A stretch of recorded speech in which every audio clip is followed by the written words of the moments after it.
welcome back to AGIC Science into Practice, the podcast where we take a microscope to the science of infection prevention and turn today's research into tomorrow's good habits. We're your hosts, Jess and Nicki, and today we're talking parasites, specifically one slippery little customer that managed to wriggle its way into a New York intermediate care facility. It's not often that soil-based worms make headlines in healthcare, but when they do it with a flair. Woo! Yeah, we're unpacking a recent article titled Investigation of Strongyloides stercoralis, and I'm sure our authors will correct me if I said that incorrectly, in an intermediate care facility for developmentally disabled individuals, New York, November to December 2023. And let's just say this one has a lot. It's got a soil-dwelling nematode, double occupancy rooms with no sinks, and some hand hygiene compliance that would make an infection preventionist weep. So to help us dig into this, we're full of puns today, we are thrilled to be joined by two phenomenal guests. First up, we've got Kelly A. Barrett, MPH. Kelly is an infectious disease epidemiologist with the New York State Department of Health, where she provides technical guidance for communicable disease investigations across 9 local health departments in the metro area. And during the COVID-19 pandemic, she led a team of epidemiologists conducting case investigations and infection control assessments across New York State testing sites. Before that, she spent 10 years at the CDC working on foodborne disease surveillance and antimicrobial resistance. Kelly's also been actively involved with the Council of State and Territorial Epidemiologists and the New York State Public Health Association. She's presented at numerous national conferences. She's authored 12 peer-reviewed publications. Basically, if there is a bug to be tracked or an outbreak to be wrangled, she's your gal. That's fantastic. And joining her with us today is Dr. Geetika Sood, MD, SCM, who somehow manages to be in 3 places at once. She's an assistant professor of medicine at Johns Hopkins University, a medical director in the Division of Epidemiology at the New York State Department of Health, and the associate hospital epidemiologist at Johns Hopkins Bayview Medical Center. Dr. Sood completed her training, including medical school residency and fellowship in infectious diseases at Temple University, and has held leadership roles in both clinical education and hospital epidemiology.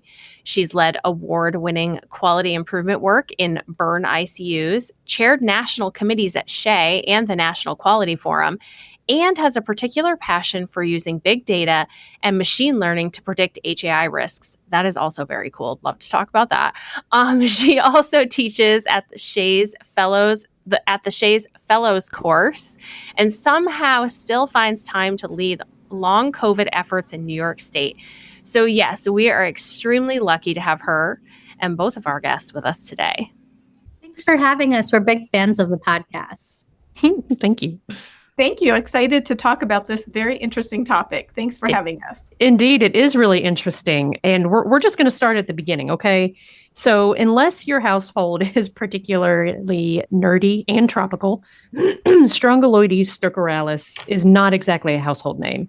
So could you walk us through a bit of the history of this parasite and what makes it so uniquely persistent?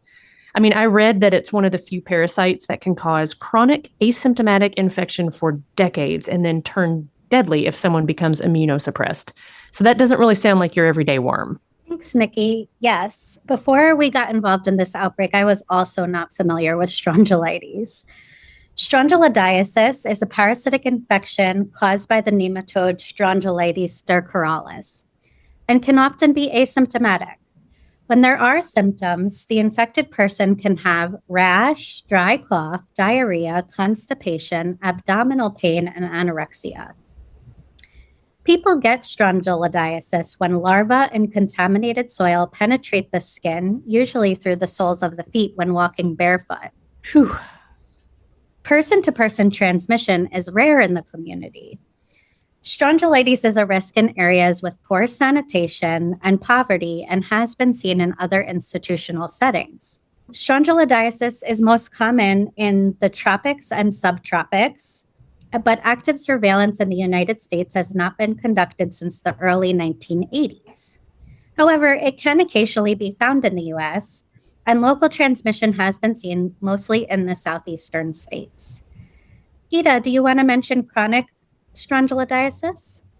Sure.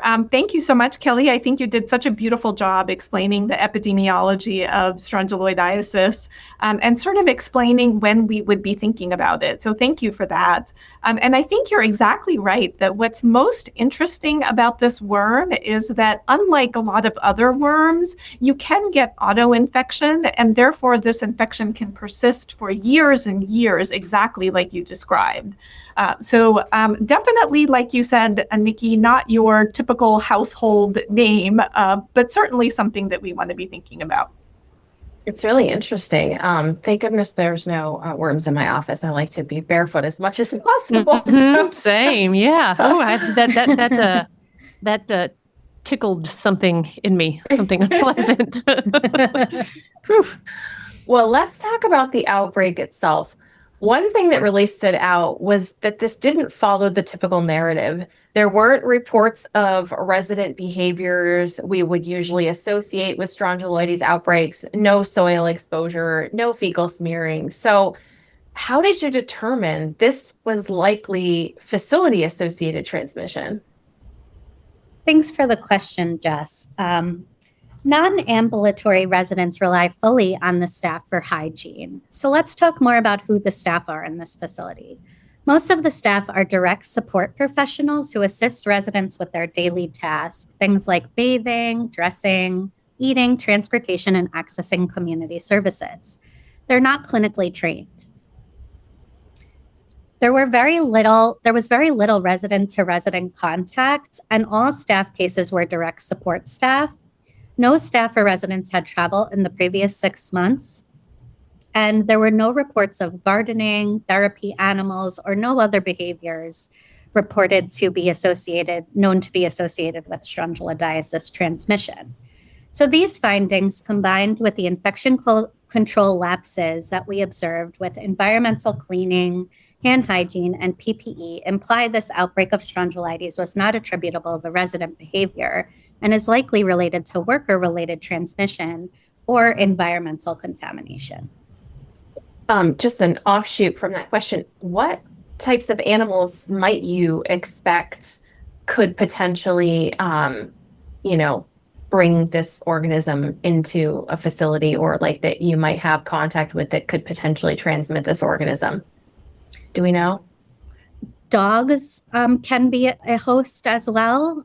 So we did ask about any therapy animals in the facility, such as dogs. Oh, that's really interesting. Thank you. It is. I'm interested to get more into this because you did say like it's not typical to have human-to-human transmission. So this is going to be an interesting talk.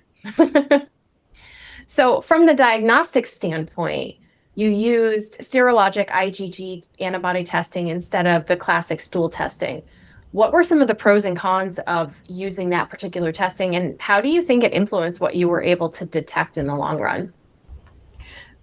Thank you. Such a great question, and such an important question, because strongyloides antibody isn't usually the typical test that you would do to detect active acute strongyloides. However, the antibody test actually performs quite well in terms of sensitivity and specificity in areas like the United States. The sensitivity is in the 80s, and the specificity is in the 90s. It can cross-react with certain other filarial species, but we don't have a lot of filarial species in the United States. So the specificity for us is actually quite high. What's important to note is exactly what you said, which is that the strongyloides antibody just detects that you have had strongyloides. It doesn't necessarily tell you if you have active disease or persistent disease. For that, you would need stool studies, and you can either do microscopy or PCR on the stool.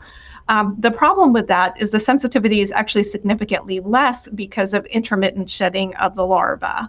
So while the microscopy and PCR test is really terrific for acute disease, if you're looking for exposure or prevalence, the antibody performs well in these kinds of settings.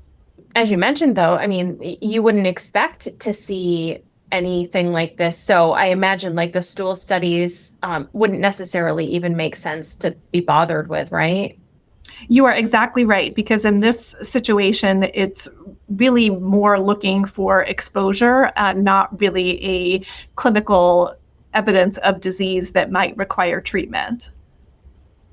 I was wondering the same thing, because if you do IgG antibody testing and it shows up, not most people don't usually have that in there. And here's something else that really made us pause. So how does a parasite that's usually associated with tropical climates or poor sanitation end up spreading inside of a care facility in suburban New York? Right. But just quickly, I wanted to add that the main limitation for us with these tests is not only do we not know how Strongyloides entered the facility, but we also don't know when, because these tests don't distinguish between past and current infection. Interesting. And so building on that, what was so interesting in this outbreak is that the residents were not exhibiting those high risk behavior that we've seen in other outbreaks. You know, they weren't mobile. They weren't digging in their stool or smearing feces. They weren't outside digging in soil. So if it wasn't coming from resident behavior, it's not typically human to human transmission, but I have a sneaking suspicion it still might have been in this case. How do you think the transmission actually happened? Right. So the source of Strongyloides in this facility remains unknown, but travelers sometimes pick up this bug and bring it back. Because you can be an asymptomatic carrier, it's possible that a visitor, staff person, or resident was infected at some point in their life and brought it back to the facility. And once it was in the facility, person-to-person transmission is what we suspect here. Wow, that's just, this whole conversation's blowing my mind. I mean, to know that, like, I mean, really, if any of us have been somewhere tropical, I don't know, it's making me think like maybe I have Strongyloides somewhere in me. That's an important concern, Nicki. Luckily, most places that we travel to don't tend to have a particularly high incidence of Strongyloides. And if you aren't walking around barefoot or doing other high-risk behavior, I think we would all feel pretty comfortable saying that you've likely, hopefully, not been exposed to Strongyloides. But your point is a good one, that returning travelers should consider all of the endemic infections that they may be exposed to during their travels. Right, yeah. Solid point. So let's get into the infection prevention piece a little bit. You did an infection control assessment. What did that reveal? And were there any breakdowns in infection prevention and control that really stood out to you as potentially drivers of transmission? We observed staff at the beginning of the day during bathing, dressing, and breakfast, and we noticed that there were many missed opportunities for hand hygiene. Hand hygiene opportunity was defined as before entry, after exit from a resident room, and before or after resident contact.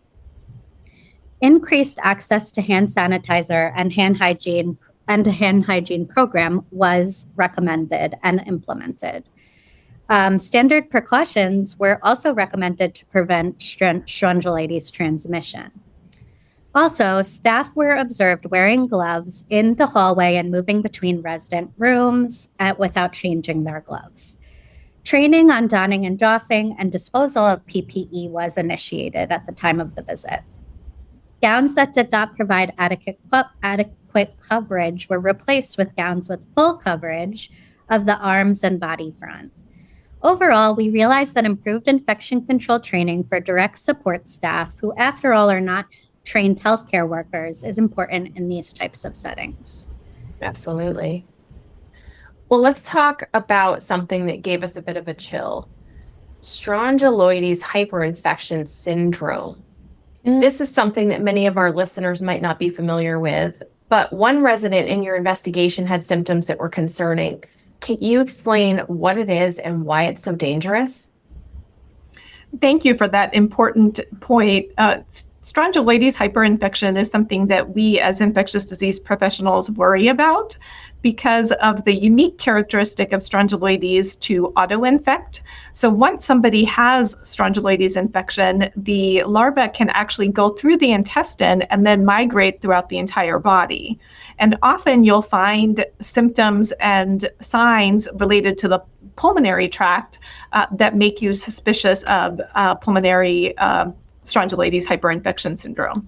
I actually saw a patient with this early in my career, and it was somebody who had pretty significant respiratory symptoms that were thought to be related to asthma.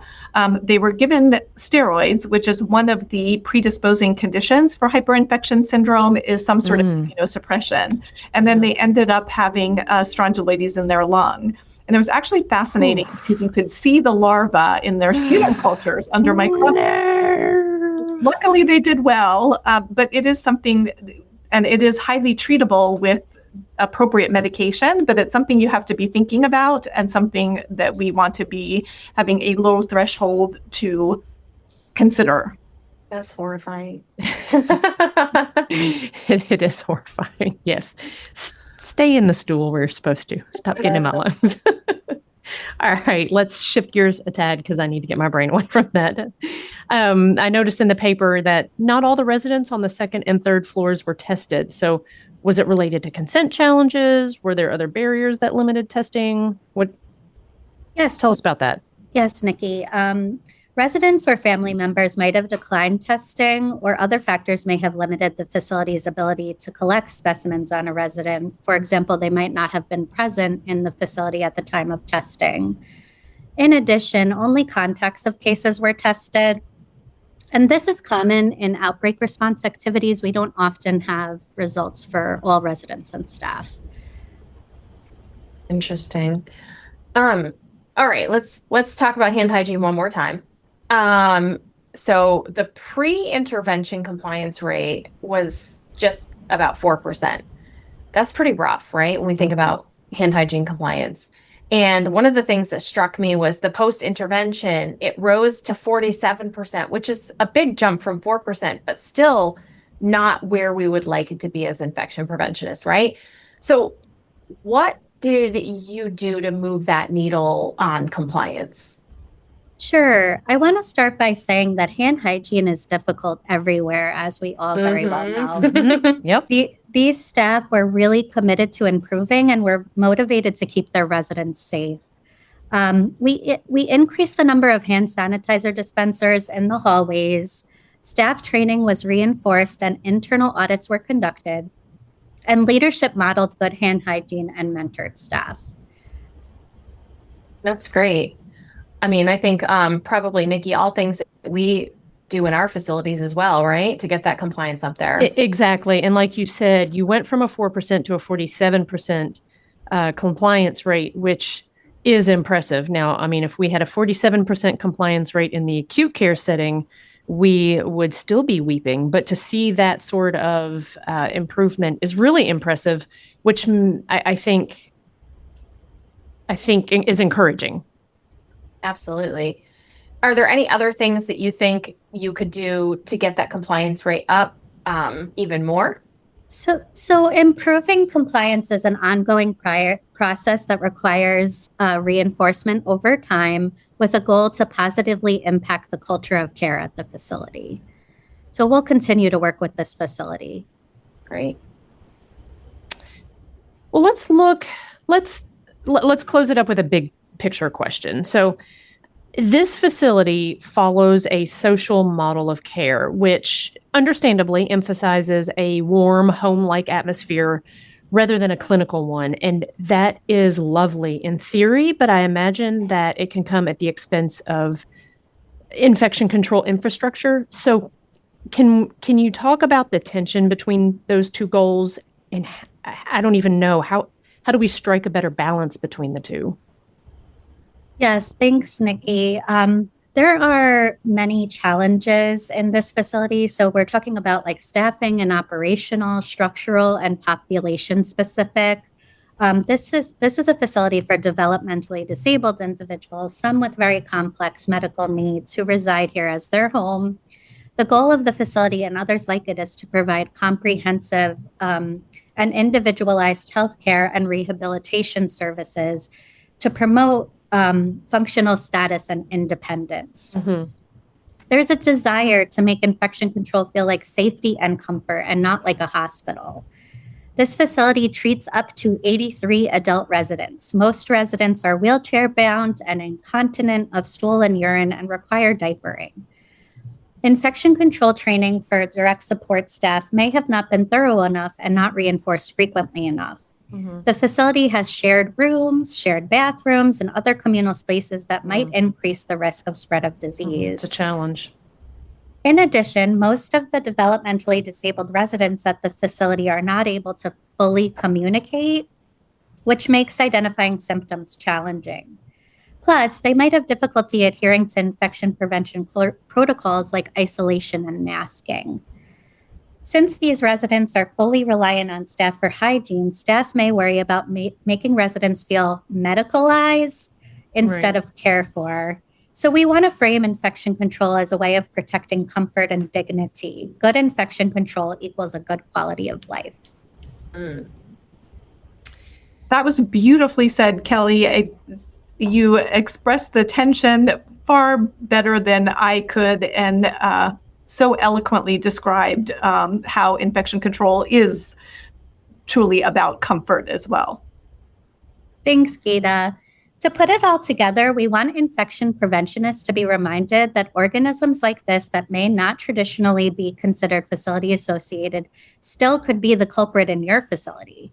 And we don't have to remind you that good infection control practices mitigate outbreaks and the spread of disease, the work we do day in and day out.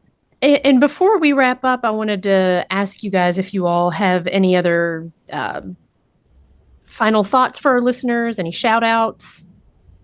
Yeah, so we really wanted to acknowledge our team. From the Office of People with Developmental Disabilities, Dr. Bruce Reidenberg and Dr. Karen Hirsch. From Westchester County Health Department, Dr. Ada Wong. Our colleagues at New York State Department of Health, Rowena Clavines, Monica Quinn, Haley Meek, and Emily Letterlow. And of course, the many dedicated staff at the facility that work so tirelessly to improve infection control.